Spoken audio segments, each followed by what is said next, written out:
Muy buenos días a todos. Me da muchísimo gusto recibir aquí a Gerardo Carrillo, a Tito Baeza. Gracias por venir a darnos estas buenas noticias.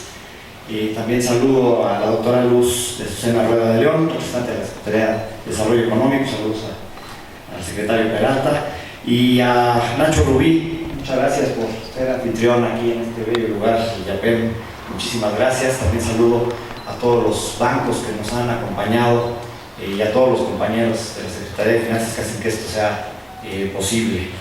La verdad es que es un gusto recibir aquí en las instalaciones del Yapem, allá arriba, en este evento tan importante para el Estado de México, con la entrega de la calificación crediticia en escala internacional y con lo importante que es que sea al mismo nivel que el soberano. Digamos, hasta ahí no podemos aspirar a más porque pues, tenemos que ir entrando, pero ya estar en ese nivel, la verdad es que es un muy buen resultado por parte del gobernador, que hoy tiene precisamente reunión con el presidente. No pudo estar acá, pero reconoce y agradece que estemos aquí con ustedes y pues el esfuerzo que hace 19 años Fitch está calificando al Estado de México. Gerardo contaba toda la historia crediticia del Estado, y la verdad es que es una historia de éxito, desde las triple Bs que varios de los de aquí, Juan Carlos, Víctor, Marco Esquivel, han estado desde esos difíciles momentos y cómo se ha ido dando la evolución. Y bueno, en estos 6 años pues también nos han acompañado y nos han aportado información valiosa de dónde podemos ir haciendo ajustes, en donde veían algunas debilidades al principio que pudimos trabajar para poder llegar a estos resultados. Así que muchísimas gracias por todo eso. Comentabas un poco que es difícil, es más difícil mantenerse, ¿no? A lo mejor llegar puede ser un poco más fácil. Yo diría, pues de las triples Bs y el incremento en muchas noches que hemos tenido, digamos, los primeros son como las dietas, ¿no? Los primeros kilos es más fácil irlos perdiendo. Ya cuando llegamos nosotros ya en nada más poder seguir 3 incrementos de calificación, pues sí requirió disciplina, ¿no? Bajar a la comida, a la austeridad, ¿no? Y mayor ejercicio que son los ingresos, ¿no? Entonces, la verdad es que en ese sentido también yo creo que un reconocimiento aquí todo el equipo que hicieron eso posible. Hemos tenido en esta administración pues, muchos retos, ¿no? Ha sido complicado los 3 días, todos recordamos el sismo del 2017, a los 3 días de haber entramos un viernes en la noche y el sismo fue el martes. Entonces ahora que tuvimos la semana pasada la primera reunión de transición con la gobernadora electa, con el gobernador, los equipos de trabajo, hablábamos justo de ese momento y cómo en ese momento tampoco teníamos protocolos bien establecidos para poder atender quiénes se deberían de convocar a las reuniones, dónde iban a ser, ¿no? En el C5, etcétera, que fuimos aprendiendo durante las horas, ¿no? Las primeras horas fueron muy pesadas por eso. Hoy en día ya tenemos un protocolo establecido, esperemos que no pase, tocamos madera de que no haya ningún tema, y menos a principio de administración. Pero eso, digamos, son lecciones, son aprendizajes. El sismo nos costó alrededor de 8.500 millones de pesos. A los pocos meses ya estábamos con un decreto en la legislatura por 2.800 millones de pesos para poder poner el paripaso del Fonden y también poder otras obras financiarlas. Solo en esa se necesitaban 600 millones para cubrir el tema de agua. Entonces, de las cosas que recuerdo, entonces pues ha sido una época en donde pues desde los primeros 3 días tuvimos ahí que entrar duro, pensar bien cómo podían ser las cosas. Luego sin duda vino la pandemia en 2020. Aquí me da mucho gusto ver al doctor Fernando Rechederra, que desde entonces en la UCEF, liderando la UCEF, pues se tuvo que potenciar el FEIEF, prácticamente 80.000 millones de pesos, que si no en los meses de pandemia, y sobre todo hacerle ajustes a las reglas, porque si ustedes recuerdan, el FEIEF se usaba después de los datos del trimestre y al 75%. Y como se cerró la economía en el mes de abril, la recaudación de mayo para las participaciones de junio pues iban a estar muy golpeadas. Entonces si no nos movíamos rápido ahí con buen Fer, en ajustar las reglas a que pudiera hacer el 100% del FEIEF y de manera mensual. La verdad es que todas las entidades hubiéramos tronado con un tema de liquidez justamente. Después tuvimos, todos ustedes lo saben, el censo del INEGI, del censo del 2020, que además se hizo en plena pandemia, pues con algunos retos. Tuvo mismo INEGI, no pudieron hacer una encuesta de cobertura posterior, en fin, varias situaciones que pues nos redujo 1 millón de habitantes. El 90% de la afectación nacional estuvo en una entidad federativa, y eso nos significó 4.500 millones de pesos por año de los fondos del ramo 28 más los del ramo 33, y pues tuvimos ahí que hacer todavía más uso de la disciplina y la austeridad para reducir esos gastos y también incrementar los ingresos para poder compensar esa caída. Y después pues hemos tenido el contexto internacional complicado, las amenazas de la recesión en Estados Unidos, y también una desaceleración aquí en México, el conflicto en China, en Ucrania. Entonces pues eso también nos ha permitido o pues nos ha obligado a ver las cosas de manera distinta. Eso nos ha caracterizado para ser resilientes. Tuvimos que pues, redoblar los esfuerzos, actuar con inteligencia, resolver con urgencia todos los problemas, y pasamos, yo creo que de todos esos retos a poder convertirlos en logros, y creo que eso ha sido un buen resultado. Y ver la calificación, la ratificación de la calificación a escala nacional, eso yo creo que es un factor muy bueno, y sobre todo desde 2017 irla viendo incrementando, pues resume, es creo que una buena síntesis de todo lo que hemos emprendido, y como un indicador muy tangible para los que estamos en el sector financiero de cómo resolveríamos en un dato todos los logros. Y aquí quiero aprovechar para agradecer, porque no es un resultado de a veces los que nos toca hablar acá en el micrófono, sino es un resultado de todo el equipo, de administración, de ingresos, gasto, de la tesorería, y con todos los equipos que nos acompañan. La verdad es que muchísimas gracias, porque sin ustedes no hubiera sido posible. Este es un reflejo del trabajo profesional que se tiene, como decía hace unos momentos, el equipo, mucha base del equipo, llevan muchos años aquí en el estadio, ustedes los conocen muy bien, desde las primeras reestructuras, ahora la reestructura más próxima que fue en 2018. En fin, entonces todavía es más meritorio en un escenario, en un contexto internacional muy complejo. Entonces si hubiéramos mantenido la calificación desde 2017 la misma, a pesar de la pandemia, a pesar del tema del censo, a pesar del sismo, ya hubiera sido un buen resultado. Y ir hacia arriba en las calificaciones, pues la verdad es que creo que es un muy buen trabajo. Y eso también nos ha obligado a ser más disciplinados, decía yo, como las dietas y los kilos, pero hemos mejorado ingresos de manera importante. Por darles un par de datos, el impuesto sobre nómina del sector privado, cuando llegamos en 2017 estaba en 100.000 millones de pesos, ahora estamos rebasando los 11.000 millones de pesos. Eficiencia del gasto, pues hemos tenido que rebajar, aquí a pobre Roberto, yo siempre lo traigo hay que bajarle otros 2.000 millones, hay que bajarle otros 3.000, y siempre encontrar la manera para hacer más esbelta la administración. Recortamos 6 secretarías en 3, y hemos estado desde cada año bajándole al gasto. El capítulo 1000, la nómina, es nuestro gasto más importante, prácticamente la mitad del presupuesto. Pues es mantenerlo, no solo por ley de disciplina financiera en el 3% real, sino pues por abajo para poder mantener, porque ahí son cañonazos muy importantes de gasto. La sostenibilidad de la deuda, sin duda, con la reestructura del 2018, que se logró bajar la sobretasa a la mitad, eliminar las TPOs que teníamos con manobras que ya no eran necesarias. Ya la verdad es que ya estaba muy establecido, muy sano con el fideicomiso maestro, que ya no era útil tenerlas, estábamos pagando por eso. Nos ha permitido ahorrar 5.000 millones de pesos en la administración, y que no se diga del manejo de la tesorería. La verdad es que manejar la tesorería es un arte, casi como la econometría, yo diría, pero la verdad es que algo complejo de ir llevando y ir previendo, porque la verdad es que la tentación de poder tener a lo mejor en caja, sobre todo en algunos meses del año muy importantes, 20,000 millones de pesos de ingresos de libre disposición y tenerlos controlados para poder cerrar el año de manera tranquila es la verdad que es un real mérito.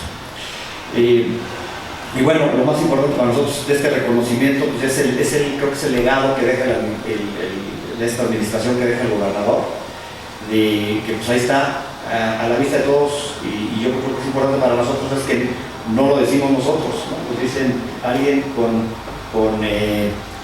una reputación internacional, con métricas, con números, dejar que los números hablen, y que está ahí el resultado que pues no es subjetivo, es un resultado que se ha hecho. Quería yo destacar algunas cosas en términos de ingresos. Ya hablamos, el impuesto sobre nómina lo decía yo como un ejemplo, pero así hemos podido incrementar en todos los ingresos con los nuevos impuestos a las bebidas, a las casas de empeño, el impuesto ecológico. Con todo esto hemos podido mejorar los ingresos y sobre todo dejar una base para las siguientes administraciones que puedan tomar esos, digamos, en sentido político. Es complicado meter nuevos impuestos con la ciudadanía, pero también con la Cámara de Diputados. Ahí están ya esas oportunidades para poder incrementar. Decíamos, el impuesto ecológico se cobran 43 pesos por tonelada de contaminantes, cuando hay otras entidades, Querétaro y como 400 pesos, 512, ¿no? 512 por tonelada. Ahí hay un gran potencial para incrementar ingresos. Y bueno, creo que de no ser los impuestos celulares, estamos usando todas nuestras potestades tributarias. Y en términos de gasto, bueno, seguimos destinando 7 de cada 10 pesos en la atención de las familias, en temas de desarrollo social, que incluye educación, que incluye salud, y que también incluyen programas sociales especialistas.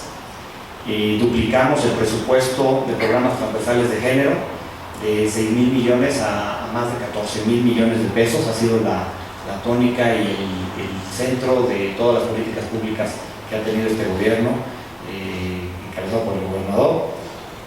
En pandemia, esto sí ya lo comenté, en pandemia dedicamos 9,500 millones de pesos en apoyos y programas que no teníamos presupuestados y que tuvimos que hacer ese redireccionamiento de los recursos, unos en programas nuevos, en atención a salud, más presupuesto para salud, para la compra de diferentes medicamentos, pero también ventiladores y infraestructura que era necesaria para la pandemia, pero también adelantando programas que también, otra vez, en términos de tesorería, es un reto adelantar programas y adelantar el flujo cuando lo tenías destinado para los últimos meses del año. Adelantarlo en los peores meses pues también fue un reto, a pesar de que la recaudación pues también tuvo una pequeña disminución, dimos incentivos fiscales, etcétera. Pero bueno, hemos podido atender todos los requerimientos que han sido necesarios. Y bueno, entro a este punto final. En términos de deuda, pues se reestructuró la deuda en 2018, y no solo se reestructuró y logramos ahí disminuir, sino también se hicieron algunas cosas innovadoras que a veces pasan un poco más desapercibidas, como contratar los swaps en un esquema de portafolio, que fue también la primera entidad que tuvo esta visión de swaps no atados uno a uno a ciertos créditos, sino en términos de portafolio, que nos da mucha más flexibilidad. Y como muchas de las cosas que hemos hecho o que se han hecho en el Estado de México, hay que decirlo por la importancia presupuestal, pero también la importancia que tiene en términos de población, etcétera, si bien en su momento el Estado de México fue pionero en los PPS, también en la ley de disciplina, ¿no? Como decía Gerardo, la reestructura del 2005 fue mucho más restrictiva que incluso la ley de disciplina. Sirvió para poder luego detallarla. Y aquí en esta administración también hemos querido hacer cosas distintas. Hicimos una nueva ley APPs, digamos, modernizada de la ley de las dos generaciones de PPS, adecuada a la ley de APPs nacional, y con algunos aprendizajes, ¿no?, que estuvieron en el camino. también pues el bono ESG que se hizo el año pasado, que también yo creo como parte de lo que el Estado de México puede aportar al mercado subnacional es ir poniendo diferentes cosas, como si fueron los PPS, las APPs, y ahora también abrir el tema de ESG. Nos decían un poco, oye, ¿por qué van por un bono ESG que se tardaron como año y medio en estructurar, en hacer, cuando en un crédito simple en 2 semanas ya queda desembolsado? Y es precisamente por eso, porque es bueno para el mercado, es bueno para el Estado y es bueno para las demás entidades federativas de ir abriendo otros puntos y pensar en otras herramientas y otras alternativas. Creo que tuvimos un bono bastante exitoso, dadas las condiciones de mercado con poca liquidez y con incertidumbre en el incremento de tasas. A pesar de eso, tuvimos 1.25 veces de demanda por el papel. La tasa que en su momento, si hubiéramos hecho 6 meses antes, la tasa hubiera sido, yo creo que por abajo de 9% fija, 15 años. Nos tardamos un poco y la incertidumbre y todo fuimos subiendo, pero hoy si ven esa emisión, pues está más barata que los CETES a 28, ¿no? Con los movimientos. Creo que en su momento fue una buena transacción. Y también quisimos, con todo este tema de transparencia, rendición de cuentas, hacer cómo evitar el greenwashing. Y lo que se nos ocurrió fue hacer el monitoreo, aparte del regulatorio, el reporteo, hacerlo con blockchain. Y eso yo creo que puede ser una ventana hacia adelante como de oportunidad de usar la tecnología. Cuando uno piensa en blockchain, piensa en bitcoins. Entonces, ¿qué tiene que ver una moneda digital con el bono del Estado de México? Y pues la verdad es que es lo que hay atrás de Bitcoin, ¿no? Toda la historia, la bitácora de todos los movimientos que tiene el bono y su mapeo uno a uno con los proyectos que estamos financiando, que son 18 proyectos, 3 de ellos en coordinación con el Gobierno de México, y creemos que con blockchain se puede ir llevando de una manera inalterable esta bitácora y que pueda evitar esa fungibilidad de los fondos.